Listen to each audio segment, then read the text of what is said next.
Olá, nono ano, tudo bem com vocês? Espero que estejam todos bem, todos tranquilos. Nós vamos começar agora a nossa quinta unidade, já segundo bimestre. Primeira unidade do segundo bimestre, unidade 5 da apostila. Antes de começar a aula, eu gostaria de conversar com vocês sobre como que vai ser o segundo bimestre. Bem, o primeiro bimestre nós começamos em sala de aula e terminamos à distância. Agora, o segundo bimestre, nós estamos começando à distância e não sabemos se nós vamos terminá-lo em sala de aula. Vamos pensar que nós não vamos voltar para a sala de aula no final do segundo bimestre, vamos terminar à distância. Então, eu tenho que preocupar com as notas, com a distribuição das notas, com a distribuição dos 10 pontos do segundo bimestre. Para facilitar a nossa vida, sobretudo a de vocês, eu vou fazer um pouco diferente neste bimestre, com relação à distribuição das notas. Nós vamos começar a aula hoje, a primeira aula hoje. Vocês vão pegar o caderno de vocês e vão fazer as anotações dos slides no caderno. Como se vocês estivessem em sala de aula. Em sala de aula, vocês copiariam do quadro. Aqui vocês vão copiar dos slides. Aí eu vou pedindo para vocês e mandando para mim as imagens do caderno a cada aula. No final da unidade, vocês vão me mandar a da unidade completa. Porque eu vou dar nota. Então, o que eu vou considerar? Se o conteúdo está completo, vou considerar o capricho, a organização, a letra e assim por diante. Tudo aquilo que eu já considerava em sala de aula, eu vou considerar agora. Então, vai valer uma nota isso daí. A princípio, isso pode mudar. A princípio, vai valer um ponto para cada unidade. Significa, então, se nós temos 4 unidades no bimestre, então vocês podem ter até 4 pontos de caderno, certo? Bastou fazer bem feito, copiar bonitinho, 4 pontos praticamente garantido. Posso mudar esse valor posteriormente, a depender aí do desenvolvimento do bimestre, certo?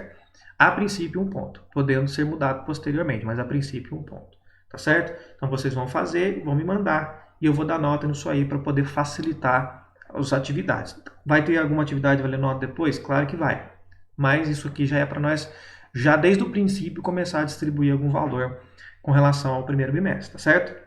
Agora nós vamos começar então a nossa aula 1 da unidade 3, aliás, da unidade 5, terceiro bimestre.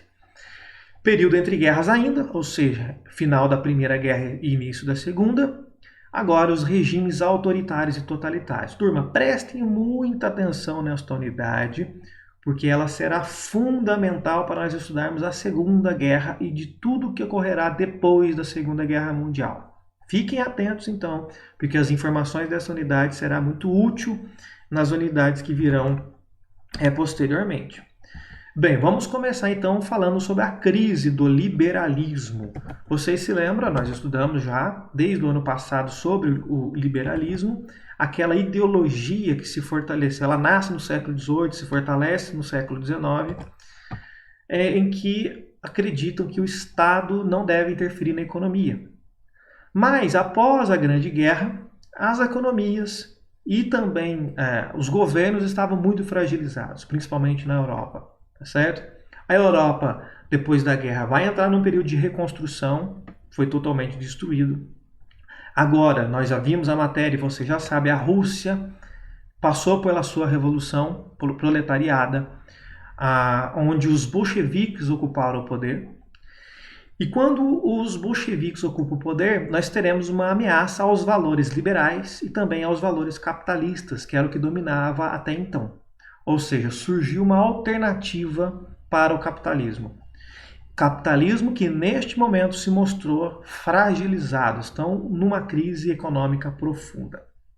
Vocês se lembram, e nós vimos na matéria anterior, que nos anos 20 os Estados Unidos teve um período muito próximo, os anos dourados, os anos de ouro, enquanto a Europa estava em recuperação. Mas quando chega em 29, com a quebra da Bolsa de Nova York, nós teremos uma crise capitalista que vai afetar praticamente todo mundo capitalista. Então vai afetar a economia dos Estados Unidos e a economia europeia, que era também dependente da economia dos Estados Unidos. Vocês se lembram que muitos países fizeram empréstimo com os Estados Unidos, compravam produtos dos Estados Unidos e esses países serão afetados grandemente pela crise de 29. Aí, mais especificamente, a Alemanha vai estar numa crise muito profunda porque participou da guerra, Então teve todo o seu território destruído pela guerra. E soma-se a isso um ressentimento com o resultado da guerra. Não só por ter sido derrotada na guerra, mas porque ela foi considerada culpada da guerra. E terá que pagar pesadas indenizações aos vencedores e perderá parte do seu território. Então houve um ressentimento por conta da forma com que foi dividido os espólios da guerra com o fim da Primeira Guerra Mundial, sendo ela considerada a causadora da guerra, a culpada da guerra, tá certo? Então, na Alemanha, principalmente, e em outros lugares, por conta dessa crise econômica, por conta da miséria, e no caso da Alemanha, por conta do ressentimento, porque eles vão colocar a culpa da miséria naqueles que culparam ela pela guerra, certo? Então vai surgir grupos políticos radicais em muitos lugares. Eles começam a ganhar espaço, porque esses grupos radicais vão ser vistos como uma resposta, e mais, uma resposta rápida para restabelecer a ordem nesses países e restabelecer o prestígio que eles perderam com a derrota, certo? Então, na Alemanha, isso vai acontecer em grande escala.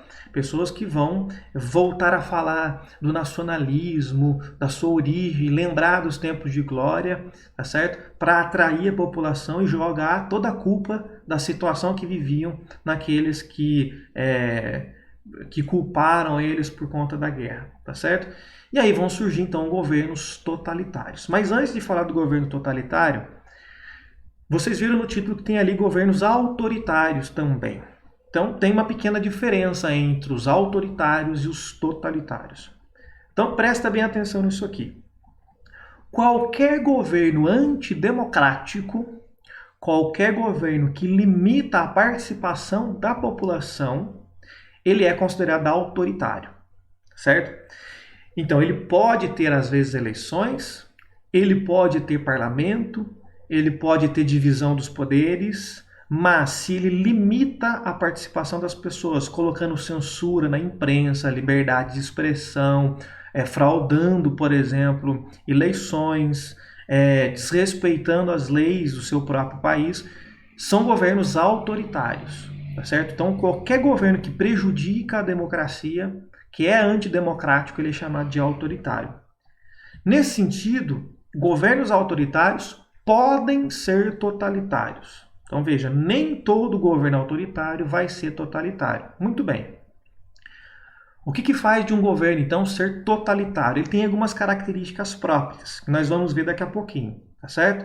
Então, nem todo governo autoritário é totalitário. Mas veja, todo governo totalitário, ele é também autoritário, porque ele é antidemocrático. Deu para entender? Espero que consigam entender essa diferença, porque ela é bem pequenininha. Então, tem algumas características que definem um governo totalitário. Mas antes de falar dessas características, é importante vocês terem em mente que governos totalitários e autoritários também, mas no caso aqui totalitários, podem ser tanto de direita quanto de esquerda. Não faz diferença a orientação política aqui. Nós tivemos governos totalitários de direita e também de esquerda, tá certo? Por exemplo, entre as décadas de 20 e 30, vai surgir na Itália e na Alemanha governos totalitários de direita. E na União Soviética, governo totalitário de esquerda. Tá certo? Todos antidemocráticos. Se nós, então, defendemos a democracia, todos esses governos, então, são péssimos, são ruins. Tanto de direita quanto de esquerda. Agora, vamos lá. O que define um governo totalitário? Quais são as características, quais elementos que precisam ter para eu falar que aquele governo é totalitário? Primeiro, tem que ter partido único. Então elimina-se o pluripartidarismo, elimina-se todos os partidos e fica um partido só. Não tem processo eleitoral, elimina-se processo eleitoral. Alguns até têm lá um processo eleitoral, mas fraudulento. Mas normalmente não tem eleição, tá certo? Não se escolhe os seus representantes. O poder executivo tem todo o poder concentrado na sua mão. Então, aquela divisão dos poderes do legislativo, judiciário e o executivo praticamente desaparece, porque tudo fica concentrado na mão do poder executivo. haverá uma idolatria, um culto ao líder. Então o líder ele é inquestionável, ele é supremo. Tudo que esse líder fala, ninguém questiona, ninguém duvida. Quem questiona do líder, questiona, está colocando em questionamento tudo. Então essa pessoa passa a ser mal vista e até perseguida. Tá certo? Então existe uma idolatria. Tudo que aquela pessoa fala, tudo que o líder fala é acatado e não importa o que as atrocidades que esse líder fala ou faz, as pessoas vão aceitar de qualquer maneira. E passa a ter uma ideologia oficial, ou seja, existirá então um sistema de regra, de valores e crenças que eles tentarão impor em toda a população. Todo mundo tem que ter a mesma mentalidade. Todo mundo terá que considerar certo e errado as mesmas coisas, tá certo? Então, todo mundo que tiver um posicionamento diferente daquele que é o oficial, todo mundo que pensar diferente daquilo que é oficial, tiver um comportamento diferente daquilo que é oficial, ele passa a ser considerado então um inimigo. E na maioria dos casos eram perseguidos e até mortos por esses regimes. Então todo mundo tem que pensar igual, todo mundo tem que defender os mesmos valores, todo mundo tem que considerar as mesmas coisas certas, todo mundo tem que considerar as mesmas coisas erradas. Então precisa ter uma uniformidade na mentalidade, uma uniformidade nas ideias. Então todos têm que pensar igual. O que pensa diferente, ele é perseguido, certo? E por fim, existe uma grande mobilização das massas. Esse líder não faz nada sozinho, certo? Ele não faz nada sozinho. Existe uma massa muito grande, uma população muito grande que defende todas essas ideologias, todo esse líder, todas as atitudes desse líder em grande escala, tá certo? Então ela domina a população de uma forma como um todo, de maneira que quem se posiciona contra é sempre minoria, sempre um grupo pequeno. Tá certo? Então, uma grande mobilização das massas, um grande número de apoiadores. Então, veja, cuidado para não confundir, porque dá a impressão que, às vezes, por conta de ser totalitário, que a população rejeita. Muito pelo contrário, a população aceita, a população abraça, tá certo?